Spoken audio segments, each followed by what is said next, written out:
ایک بدو آتا ہے دین کا علم حاصل کرنے کے لیے، ابھی وہ مسلمان نہیں ہے، مسجد میں آپ بیٹھے ہیں، صحابہ کرام بھی بیٹھے ہیں، اس کو ضرورت محسوس ہوتی ہے تو وہیں کھڑے ہو کر کے مسجد میں وہ پیشاب کر دیتا ہے۔ صحابہ کرام اس کو مارنے کے لیے دوڑتے ہیں کہ یہ کیا حرکت کی، آپ روکتے ہیں، نہیں رک جاؤ، آپ اسے بلاتے ہیں، اسے سمجھاتے ہیں کہ دیکھو یہ عبادت کی جگہ ہے، اس کو پاک رہنا چاہیے، صاف رہنا چاہیے، اور تمہیں اگر فارغ ہونا تھا تو تم کہیں جنگل میں جاتے، کھیت میں جاتے، پردہ کرتے، وہاں جا کے تم فارغ ہوتے، یہ اچھی جگہ نہیں، یہ جگہ، یہ تمہارا عمل اچھا نہیں۔ اب آپ دیکھیے حضور صلی اللہ علیہ وسلم نے کیا کیا یہاں پر، آپ نے فوراً اس بات کو بھانپ لیا کہ اگر اس شخص کی پٹائی ہو گئی یہاں پر، اگرچہ اس کا کام خراب تھا، کام غلط تھا، جاننے والا شخص، ایمان لا چکنے کے بعد کرنے والا شخص یقیناً سزا کے قابل ہے اگر مسجد کو وہ بے احترامی کرے، مسجد کی، اور گندہ کرے۔ لیکن آپ نے یہ محسوس کیا کہ نہیں، یہ شخص جو ہے، اس کی نفسیاتی کیفیت، اس کا پس منظر، اس کی صلاحیت اس بات کا تقاضا نہیں کرتی کہ اس کو سزا دیا جائے، بلکہ اس کو سمجھایا جائے، اور چنانچہ وہ شخص ایمان لے آیا۔ بعد میں آپ نے حکم دیا کہ جہاں اس نے پیشاب کیا ہے وہاں پانی ڈال کر کے بہا دو، اس کو پاک کر دو۔ اگر آپ غور کیجیے، ایک عمل یہ ہے، اور ایک عمل میں اب آپ کو دکھاتا ہوں دوسرا عمل، اور وہاں پر حضور اکرم صلی اللہ علیہ وسلم کا طریقہ۔ حضرت ابوبکر صدیق رضی اللہ تعالیٰ عنہ، جو بعد الانبیاء خیر البشر کہلاتے ہیں، انبیاء کرام کے بعد انسانوں میں سب سے بہتر انسان حضرت ابوبکر صدیق، ان کو ایک شخص گالی دے رہا ہے، ایک مرتبہ گالی دیا، آپ سن کر کے برداشت کر گئے، دوسری مرتبہ گالی دیا، آپ پھر سن کر کے برداشت کر گئے، تیسری مرتبہ جب اس نے گالی دی تو آپ نے پلٹ کر کے اس کو گالی دے دی۔ حضور اکرم صلی اللہ علیہ وسلم یہ سارا واقعہ سن رہے ہیں اور مسکرا رہے ہیں، لیکن جب حضرت ابوبکر صدیق نے پلٹ کر کے گالی دی تو آپ کا چہرہ غصے سے سرخ ہو گیا، اور آپ کھڑے ہو گئے اور چل پڑے وہاں سے۔ حضرت ابوبکر صدیق نے محسوس کر لیا کہ حضور اکرم صلی اللہ علیہ وسلم ناراض ہو گئے میرے عمل سے۔ آپ گئے پیچھے پیچھے اور پوچھا کہ یا رسول اللہ، جب وہ شخص مجھے گالیاں دے رہا تھا تو آپ مسکرا رہے تھے، اور جب مجھ سے صبر نہیں ہوا اور میں نے پلٹ کر کے گالی دے دی تو آپ کا چہرہ سرخ ہو گیا اور آپ وہاں سے اٹھ کر کے چلے آئے اور آپ ناراض ہو گئے۔ آپ نے فرمایا کہ ہاں، جب وہ شخص تمہیں گالیاں دے رہا تھا تو فرشتے تمہاری طرف سے تمہارا دفاع کر رہے تھے تو میں مسکرا رہا تھا، لیکن جب تم نے پلٹ کے گالی دی تو فرشتوں کی جگہ شیطان نے لے لی، تو میں تو وہاں نہیں ٹھہر سکتا کہ جہاں شیطان ہے۔ آپ نے دیکھا کہ حضور اکرم صلی اللہ علیہ وسلم نے حضرت ابوبکر صدیق پر کس قدر سخت ناراضگی کا اظہار کیا، جبکہ اس کے برعکس پلٹ کر کے گالی دینا، آپ یہ کہہ سکتے ہیں کہ ایک شخص کو گالی دی گئی، اس نے پلٹ کے گالی دے دی تو حساب عوض معاوضہ گلا نہ دارت، کوئی ایسی بات نہیں تھی، بات ختم ہو جاتی، سمجھا دیتے دونوں کو۔ اس کے برعکس جو شخص پیشاب کرتا ہے مسجد میں کھڑا ہو کر کے، وہ سزا کے قابل ہے، لیکن نہیں،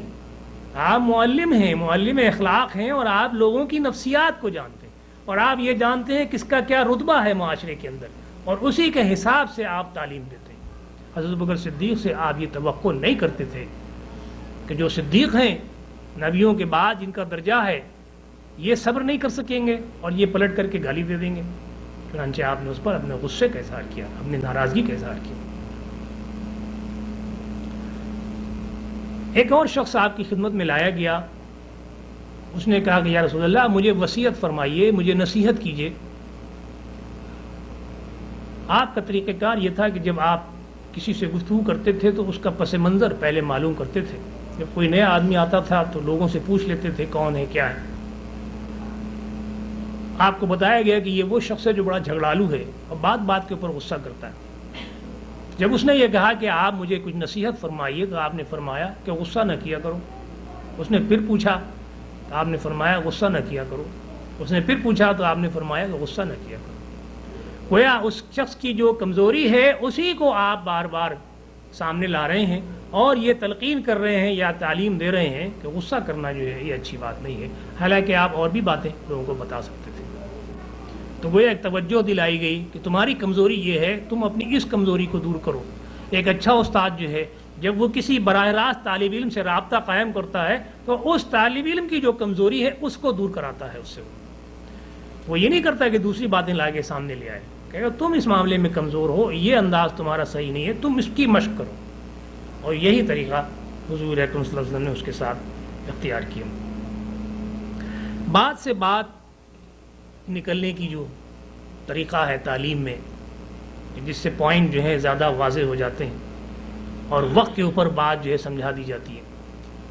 حضور اکرم صلی اللہ علیہ وسلم بھی یہ طریقہ اختیار کیا کرتے تھے۔ ایک مرتبہ گھر تشریف لائے، حضرت عائشہ رضی اللہ تعالیٰ عنہ سے پوچھا کہ کچھ کھانے کو ہے گھر میں؟ آپ نے فرمایا کہ ہاں، آج ایک بکری ذبح کی تھی، ایک ران آپ کے لیے بچی ہے، باقی تو گوشت میں نے خیرات کر دیا، صدقہ کر دیا۔ اب دیکھیے، ایک معمولی سی بات ہے، ایک سوال پوچھا آپ نے، آپ کو جواب دیا گیا آپ کو، لیکن نہیں، آپ نے اسی میں تعلیم دے دی، سبق دے دیا۔ آپ نے فرمایا کہ نہیں، جو تم نے صدقہ و خیرات کر دیا یہی تو بچ گیا میرے لیے آخرت کے لیے، اور جو تم سمجھ رہی ہو کہ میرے لیے بچا ہے تو وہ تو میں کھا لوں گا بھی۔ تو یہ گویا بات سے بات کو سمجھانا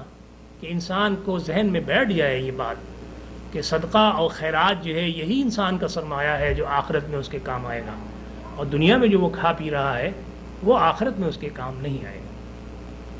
اسی سلسلے میں ایک بات اور ہمارے سامنے آتی ہے کہ حضرت عثمان بن مظعون جو ہے ایک صحابی تھے، ان کا انتقال ہوا، ان کا جنازہ جا رہا تھا، حضور اکرم صلی اللہ علیہ وسلم بھی ساتھ میں تھے۔ ایک عورت نے دیکھا تو کہا کہ اللہ نے تم کو نوازا۔ ذرا غور کیجئے گا، یہاں جو بات کہی جا رہی ہے اس کے اوپر تھوڑا سا غور کیجئے کہ تعلیم کیا دینا چاہتے ہیں حضور صلی اللہ علیہ وسلم۔ اب بات سے بات نکلی، پوچھا کہ تمہیں کیسے معلوم کہ اللہ تعالیٰ نے نوازا انہیں؟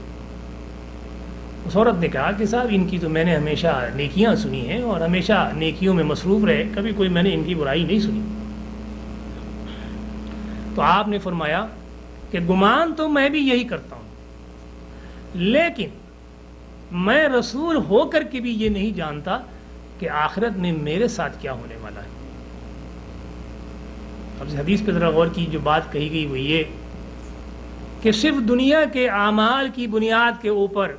کسی کے حق میں فیصلہ کر دینا اور یہ سمجھنا کہ وہ جنتی ہے یا دوزخی ہے، یہ صحیح نہیں ہے،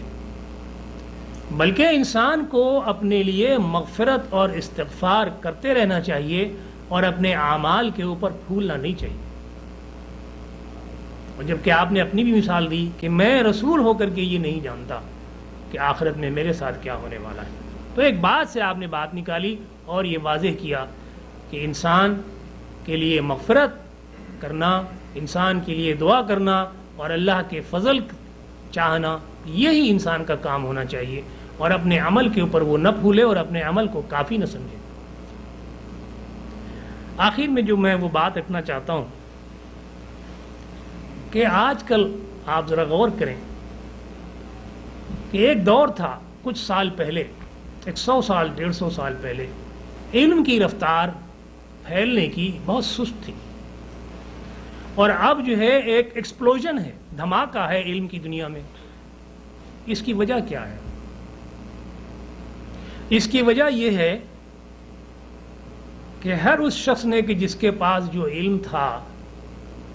اس نے اس کو لکھنا شروع کیا، جرنلز نکلے، جرنلز میں ریسرچ پیپرز چھپنے شروع ہوئے، گویا تحریر آنی شروع ہوئی، اور وہ تحریر لوگوں کے سامنے باقی رہی اور لوگوں نے اس سے استفادہ کیا اور پھر اس سے آگے بڑھ کر کے کام کیا۔ اس کی بنیاد پر یہ ایکسپلوژن ہوا۔ تو قلم کا اپنا ایک کردار ہے علم کو پھیلانے میں۔ اگر یہ قلم نہ ہوتا اور یہ قلم استعمال نہ کیا جاتا تو یہ ایکسپلوژن نہیں ہوتا، اور جب یہ استعمال نہیں کیا گیا اور جس معاشرے میں یہ استعمال نہیں کیا گیا قلم، وہ علم یا تو مردہ ہو گیا ہے یا چند لوگوں تک محدود ہے۔ مثال دیکھ لیجیے اپنے معاشرے سے، آپ حکمت دیکھیے اور ایلوپیتھک دیکھیے۔